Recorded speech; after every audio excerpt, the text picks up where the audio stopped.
and welcome to my channel. My name's Kat and today we're gonna be doing this A is for Arson puzzle. It is a mystery jigsaw puzzle game and it is from the series The Alphabet Murder Mystery Puzzle Series. That's a long title.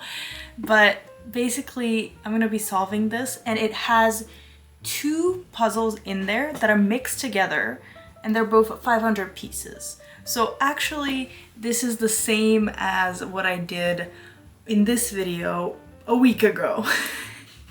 I did not plan that. I actually didn't realize they were two mixed puzzles. I thought it was just two separate puzzles. But then when I read the back of the box, it says, diabolically mixed in the same bag. So it's gonna be interesting to do that again. One thing that it also says on the box that I really like is that they actually don't reveal anything. This is not what the picture is gonna look like, and none of these elements are gonna be in the picture, I think, because it says, to preserve the mystery, the box packaging does not show actual puzzle art. So this is just kind of the concept art, but it's not gonna be on the actual pictures, so that's gonna be fun. That I have no idea what the picture looks like while I'm solving it. I have been super excited to do this series for a long time now because I've had this since before I officially started the channel, just like this one. I did this puzzle a while back, so I was excited to do this one as well. I will be comparing this previous puzzle that I did at the end of the video to this one. Let's open the box and see what's inside.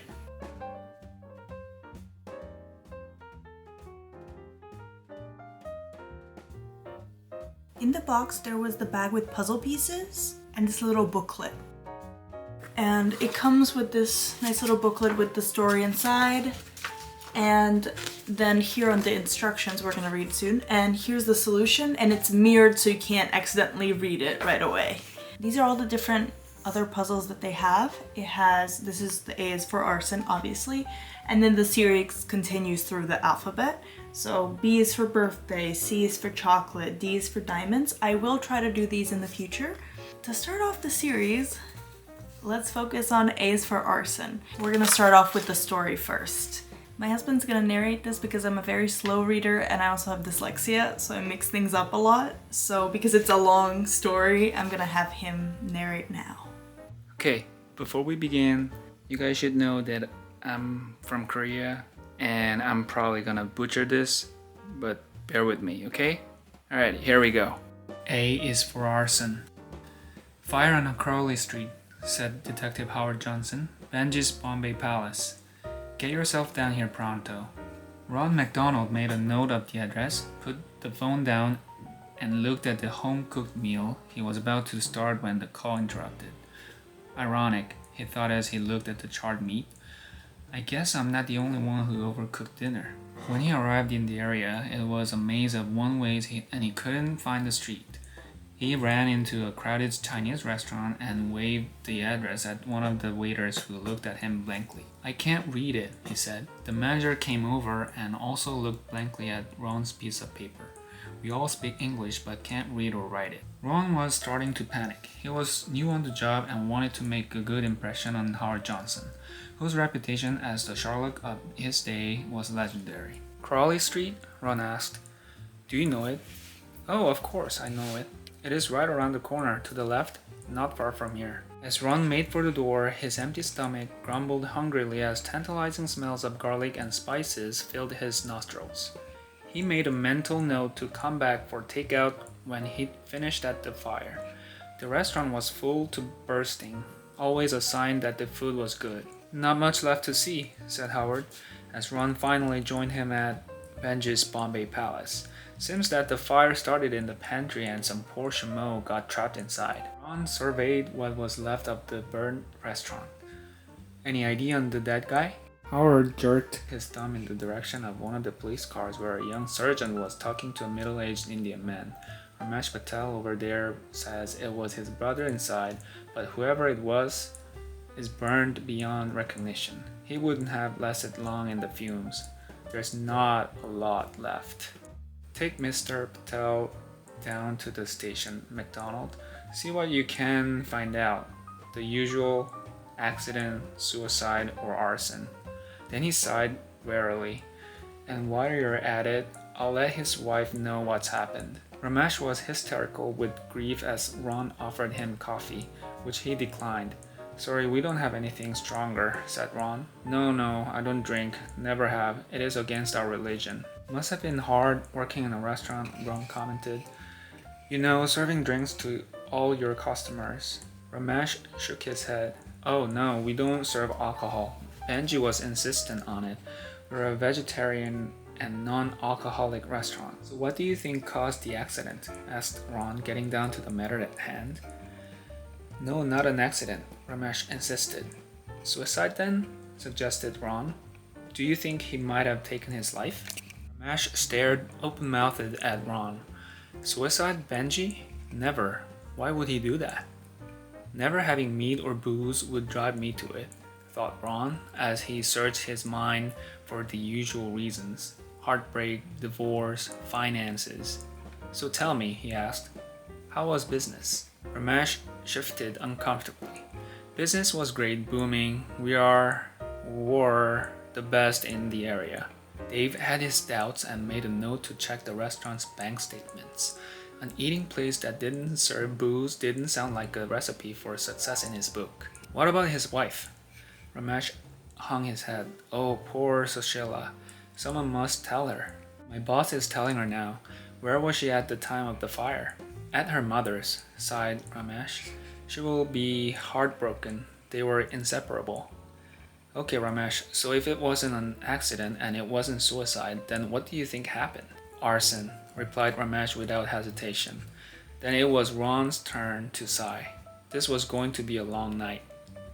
At 1 o'clock in the morning, Howard and Ron sat in the station and went over the facts. So what have we got so far? Asked Howard. Something's not right, said Ron, eager to impress the boss with his insight. It never is, son. It never is. Howard sighed. So what's bothering you about the case? Ramesh says he thought it was arson, said Ron. Benji's wife Sushila said the name thing, added Howard. I have to say that she didn't seem too surprised about the fire, like she'd been expecting it. She told me that some local restaurant called Tip Top Wong was in competition for the business. It's a Chinese place around the corner. That's it, shouted Ron. That's what's not right. Ramesh told me that the Chinese restaurants were doing badly because everyone in the neighborhood preferred Benji's Bombay Palace, but that's not what I saw. I had to park near Tip Top Wong. The place was packed with people and the food smelled really good. So Sheila thinks it was them. Howard pulled out a letter. She says this was sent to Benji only a week ago. She says Mr. Wong was always threatening them. Ron examined the paper. It was written like a ransom note. The letters clumsily cut out and glued down to make sentences. It read, "Get out now or we'll make you." Ron shook his head. I'll be surprised if it was them. I showed them a piece of paper with Benji's address on it. None of them could read it. The manager said they all speak English but don't read or write it. Right, said Howard. That's exactly what I'd say if I knew I'd just sent a letter like this. You go back there tomorrow and check the facts. Maybe the man you spoke to didn't read or write English, but don't jump to conclusions. There's probably someone there that does. And while you're at it, speak to a few locals. See if you can find out just how thriving a business Benji's actually was. Next day, Ron sat with Mr. Wong in his Chinese restaurant, happily diving into a plate of complimentary spring rolls. They were the best he'd ever tasted. I'm so sorry, said Mr. Wong. No one here can read or write English. I want to learn one day, but for now I'm too busy. Ah, said Ron. So who does your menus? A local printing shop, explained Mr. Wong. He translates for us. He's a very educated man. He does the menus for all the restaurants around here. So how was Benji's doing? Ron asked Mr. Wong. Not too good, said Mr. Wong. Locals like to come here more. The Patel brothers hate us. But what can I do? Business is business. I think if the food is good, then there's room for everybody. But Benji's food is not good. Mr. Wong looked up as a disheveled vagrant with matted hair stumbled in. Go around back to the kitchen, he ordered the man, who shuffled out immediately. I'm so sorry, everybody comes here for handouts. I don't blame them, said Ron, wiping the crumbs from his mouth. That was truly excellent. After devouring his spring rolls, Ron went round the back to find the vagrant. The man was sitting in the alley eating rice and vegetables from a carton. Good food, said Ron. The man nodded but didn't look up. Did you ever go to that Indian place for food? You know Benji's Bombay Palace? The man shook his head. Not anymore. Used to. But they didn't like us hanging around. Us? Questioned Ron. Who do you mean by us? Me and my friend Arby, said the man. The Patels used to give us food, but lately turned us away. They threw Arby out last week.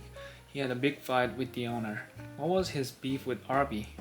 He said Arby offended the customers. The man laughed. Arby didn't like that. We got our pride. Anyway, what customers? They never had any. So this Arby guy, asked Ron. Where can I find him? The man shrugged. Dunno, haven't seen him for a few days. He's probably under a cardboard box, slipping it off somewhere.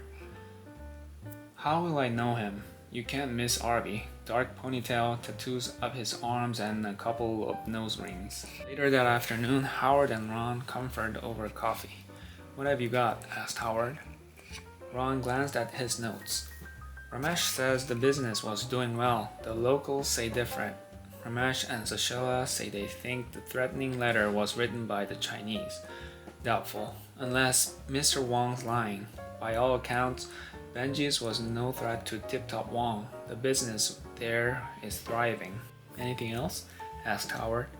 We've established that there was a fight last week between Benji and a vagrant named Arby. Have you spoken to him? He's disappeared, answered Ron. Apparently, the Patels were getting a bit fed up with him hanging about always wanting handouts. Also, he has a reputation for getting aggressive when he's had a drink and was last seen threatening the Patels. I've checked all his hunts, but no one's seen him for a few days. Do you think he could have set fire to the restaurant and took off? I'm not sure, said Ron. Howard thought for a moment. Here's what we have to do. First, we have to get a clear picture on what was going on at Benji's before the fire. See if you can put a few pieces together.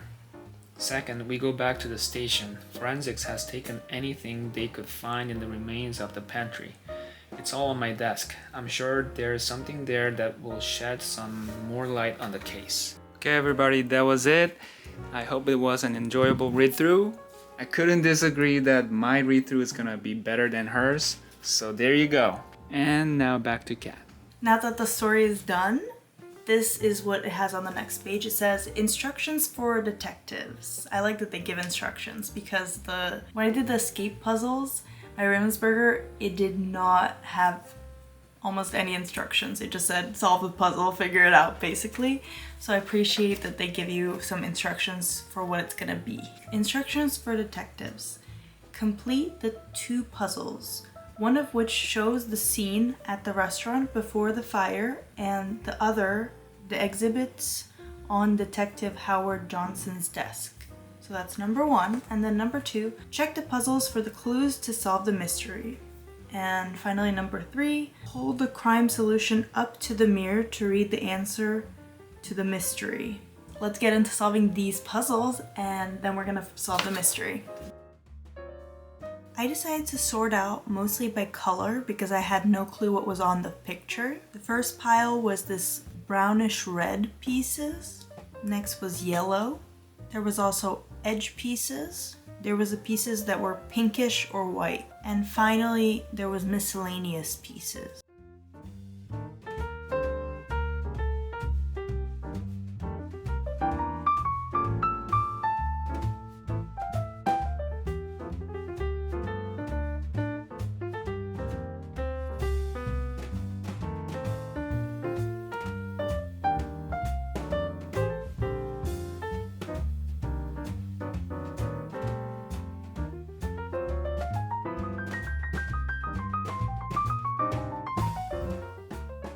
Because I didn't know what the pictures were, I had no clue which edge would be for which photo, which would be the before and which would be the after, or which part of the edge is the top and which is the bottom. Luckily, I did put them in the good order, first picture to the left and then second picture to the right.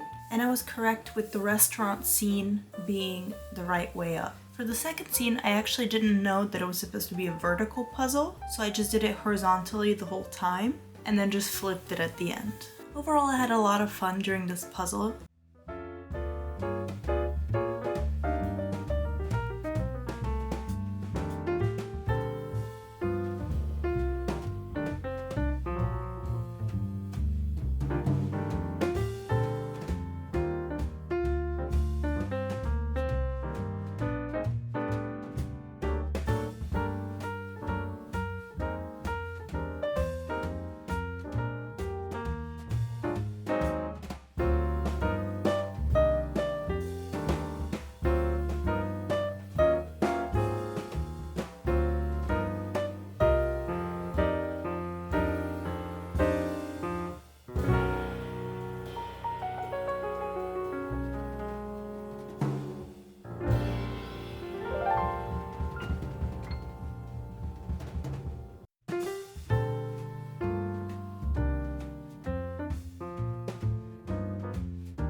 I did mess up this edge, and when I started putting in the middle pieces, I realized that and fixed it.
If you want to pause this video and try to solve it yourself, you can.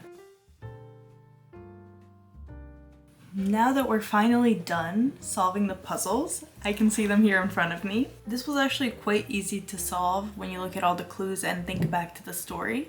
So I already know the solution. But I'm first gonna say what I think happened, and then we're gonna get into all the clues that got me to that conclusion. So first, I think instead of Benji being the person who died in the fire, I actually think it was Arby. And The reason that I think so is because they mentioned that he had tattoos and also a nose ring or nose rings. And in one of the evidence bags, we see the nose rings there. So I think, and you can see that they were found in the fire next to the bottle. So I think he's the one that actually died in the fire and not Benji. And the other reason that I think that it was him instead of Benji is because there's these 3 airplane tickets in the pocket of the jacket. Now, to make the rest of it make sense, obviously the non-alcohol sign and the fact that they don't have alcohol in the restaurant makes sense with the fact that they found a bottle containing traces of vodka, as they said here on the notepad, which is this bottle right here. And thinking back to that, the fact that they don't have alcohol in the restaurant, it makes sense that Arby was the one that brought in the bottle because he was getting drunk, and they said that he argued with them when he was drunk. He got a little more argumentative. If you see on the table, there's a lot of clues there to what actually happened. So the note is there, but you can see it wasn't sent to them. Instead, there's glue, there's the scissors with the cutout pieces of the newspaper, which means they're actually the ones that made it themselves. So I believe that Benji, his brother, and his wife all worked together on this plan to set the restaurant on fire. And the question is, why? And there's actually also a motive on this table that I can see. So there's this bank statement on the table, and it says that there is about 125,000 overdrawn. So they're obviously in a big financial loss for the time being. Then there was this paper that was a little harder to read because of the puzzle, but I noticed it actually says, "We hereby insure the life of Benji to the sum of," it's hard to tell what the actual number is, but it's a lot of money. I see a lot of zeros. And it says it is to be collected by the next of kin. So I'm assuming that would be his brother or his wife or both. We have the motive there, and we have the escape route with the 3 tickets. So all of them will be escaping to some place once they collect that money, thinking that it is Benji that died. So this was a great plan, but it didn't work because of the nose rings. Who knew that would actually help identify Arby? Yeah, those were the big clues. I don't think there was anything I missed there. I'm not sure.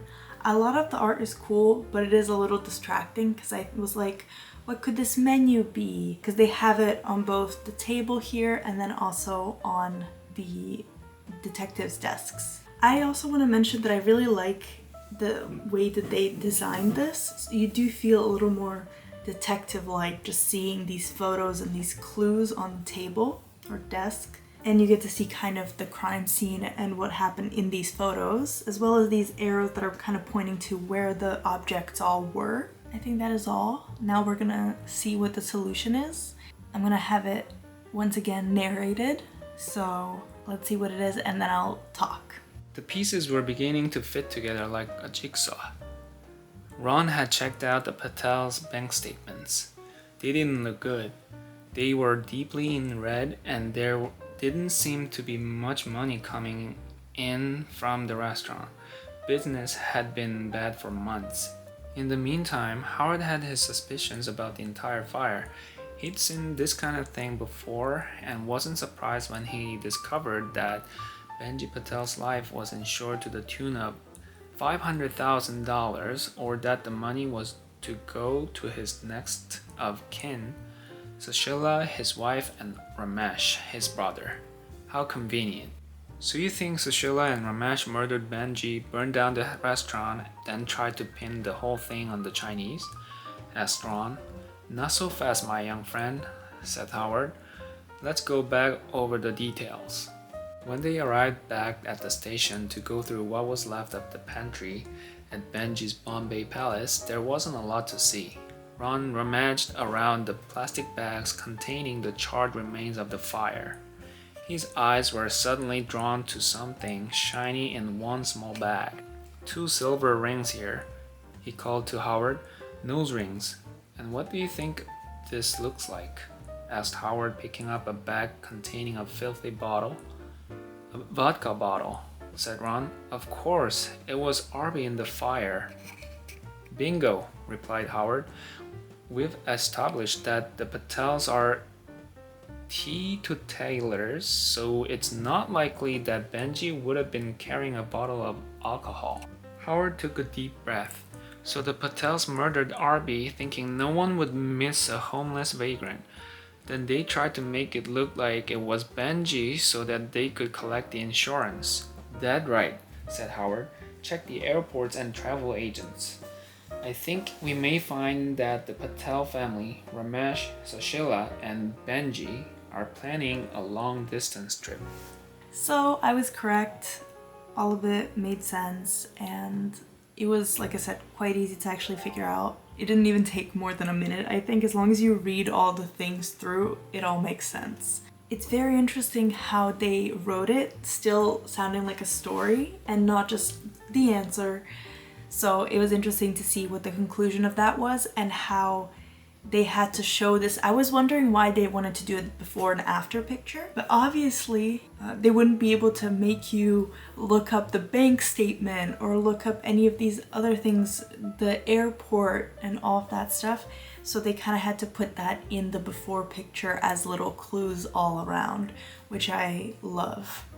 I feel like I really need to compare it to this puzzle, and I will say that this game is definitely based more on actually solving the puzzles rather than a big chunk of it being on the mystery, although it is fun to go through and have a piece of the mystery, some sort of story going around and still having to kind of figure it out.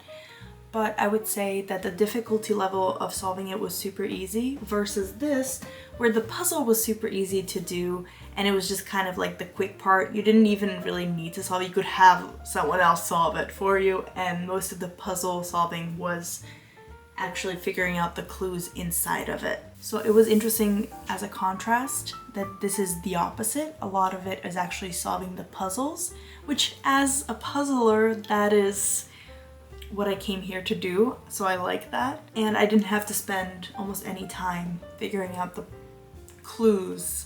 I appreciate that as well. Must say that I enjoyed both in different ways. So yeah, I will definitely be continuing this series in the future. I'm not sure how often I'm gonna be doing these, I just know that I'm gonna definitely be doing the next one. B is for birthday in the future. So that's the next one up. We're gonna go through the alphabet. After solving this, I just know how fun the rest of the series is gonna be, so I'm definitely gonna continue doing them in order if I can. Let me know if you've enjoyed this game / puzzles and what your favorite part was. Did you also solve the mystery? Thank you so much for watching, and I'll see you next time. Bye!